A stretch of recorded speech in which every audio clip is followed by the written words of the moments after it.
I was just on the phone with little Hunter. We're starting the show, so nobody cares about little Hunter. Shut your fat face. Everyone cares about little Hunter. My question to you, tell me about your European vacation, Captain Beef. Well, first off, thanks for bringing up the fact that I was in Europe, because that's an important thing to talk about. If I didn't share it on social media all the time, people wouldn't know how glamorous my life is. To be totally honest, it was fucking awesome, but I am beat. I'm beat to shit. What I used to be able to do in my 20s, I just can't do with the same kind of free flow, hippie, bohemian lifestyle that I used to back then. Like, I used to live on couches and eat pigeon shit to get through the day. Like, I didn't care. Like, I would do whatever it took to get to the end of the day and have booze in my system. And now the whole time I felt like I was on the verge of dying. I got constipated for 5 days straight. It was pretty fucking gnarly. Wait till you're fucking 50 and you wake up with bursitis in your foot and you don't know why. Dude, it's not like my body, though. It wasn't my body. It was more a mental strain than anything else. But I will say the only physical strain that I had was I was truly constipated for 5 days. And I've never been constipated in my entire life. And it blew my fucking mind. Constipation. Did it feel like prison? It feels just like the movie Alien. You know, when that thing gets on your face and then you like wake up like a day later and you're like, oh, I slept in. And then all of a sudden something bursts out of your stomach and you just like die giving birth to this alien. That's exactly what it feels like to have turds hiding inside of your body and refusing to quit. See, constipation to me feels like what it would be like to be in prison. You know, just like something going through there that's just too big and hurts too bad. And it's just... Dude, it got to the point where I was taking laxatives, like 2 laxatives a day, double the servings that they were suggesting, and nothing was coming out. Something's not right with your nutrition. Dude, it was not nothing that I was eating was out of the norm. The only thing, the thing that I think that a lot of French cheese. Dude, I was eating tons of cheese, which I eat all the time anyways, like bries and stuff like that and cheddars, like nothing out of the ordinary. I was getting fresh loaves of bread every single day, and I was having like the packaged meat that they have. Like, they have really, really good packaged meat over there. Prosciutto, all these kinds of beefs, like thin sliced beefs. Something that would be like a fitness junkie's dream. Clean meat, like unadulterated, non-hormone based meat out of like the Bavarian mountains. And then all of a sudden I eat this gas station pasta dish. I think that was the missile that took us down. Yeah, that'll do it. You never know. You never know.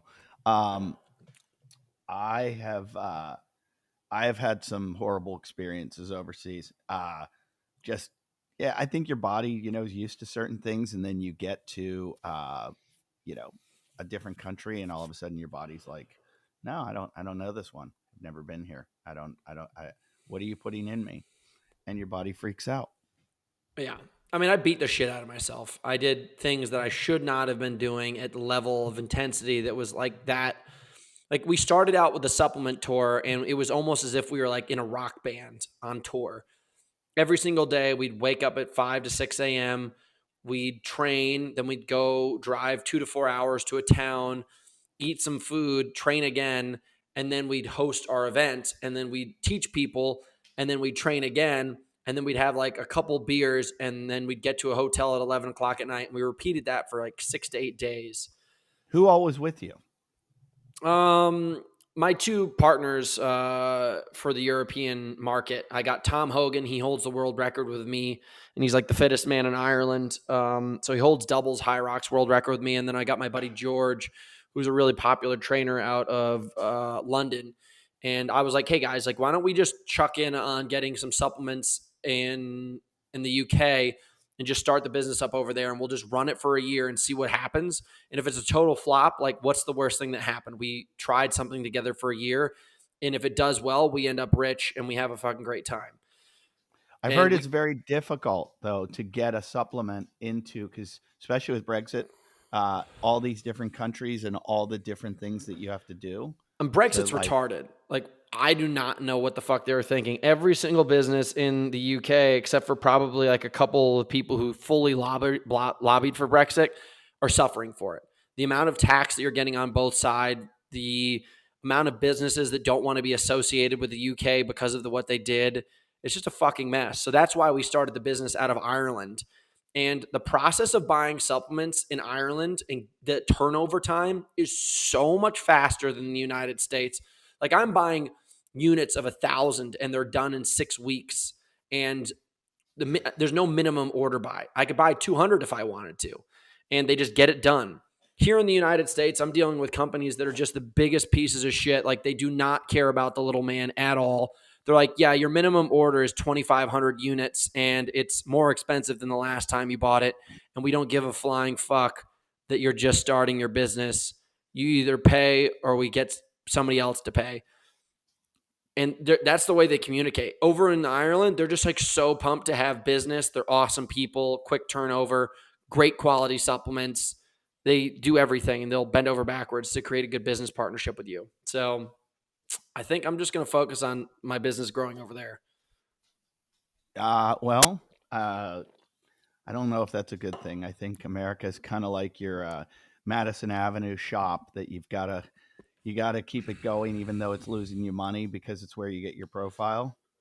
Trust me, I'm selling units every single day out of here. Like we're still doing well here, but the opportunity for growth over in the UK is so much more because there's not as many competing businesses. Like I don't have the advertisement budget of these humongous companies like Element, I don't even know what the fuck it's called, is just posting all the fucking time. They're hiring all of the athletes. Because they made $36 million last year.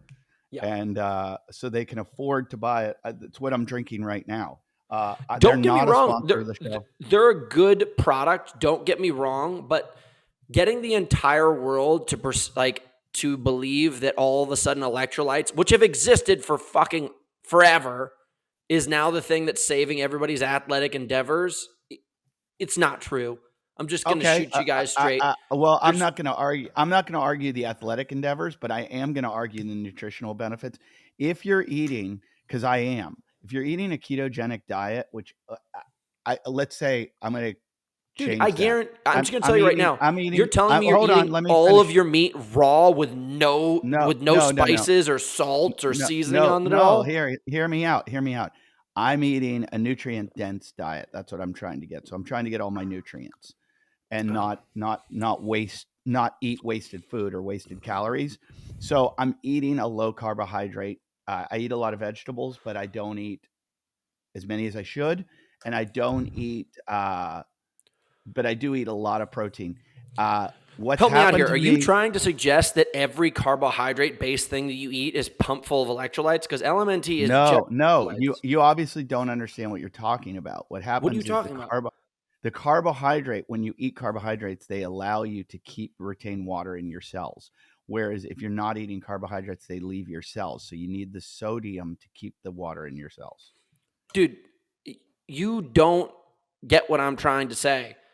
Drinking more electrolytes, like just because you ate carbohydrates doesn't put electrolytes in your system. So you're trying to say LMNT completely cures all of these things. I'm not even going to use the name of their product because I don't want anybody to believe that I'm talking poorly about them.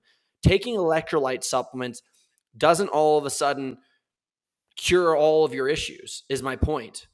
I'll tell you, it does me. It does me because I freak out. My nerves. You probably are just drinking more water. You should just do the research on how much dehydration affects human performance mentally, emotionally, and performance-wise. And the fact that you're drinking more water, because there's flavored water. Flavored water is like one of the greatest verticals in all of the beverage industry. So you are just drinking more water so you feel better. Normally, you're just chronically probably dehydrated. And whatever company helps get you there is what I'm trying to say is the better of the better option. No hacking on Element. I think they're great. Don't get me wrong. But I want people to understand it's more so because they're probably drinking water. Well, I drink a lot of water no matter what. And with Element, I take Hunter, I don't just take Element. I take Salt Stick. I take sodium. I take like 3 to electrolytes 5 are good grams. for you. I take 3 to 5 grams of sodium a day, but it has to have the sodium, potassium, magnesium. And that's why, the sodium, potassium pump, everything that's going on with that. I'll tell it. it's the difference between night and day. Like I will feel absolutely miserable.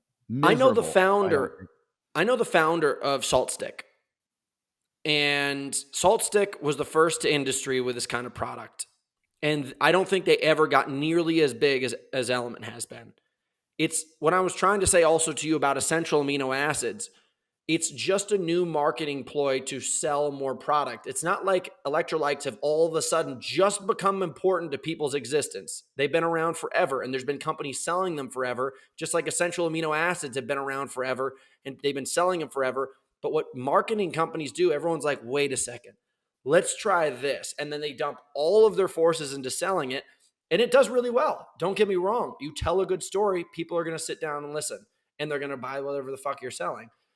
It just blows my mind that the whole world is like, what the fuck, man? I'm on electrolytes now, and I'm going to jump to the top of the moon because I'm fucking feeling great. It's the greatest thing ever. And I'm blown away that people are actually falling for it.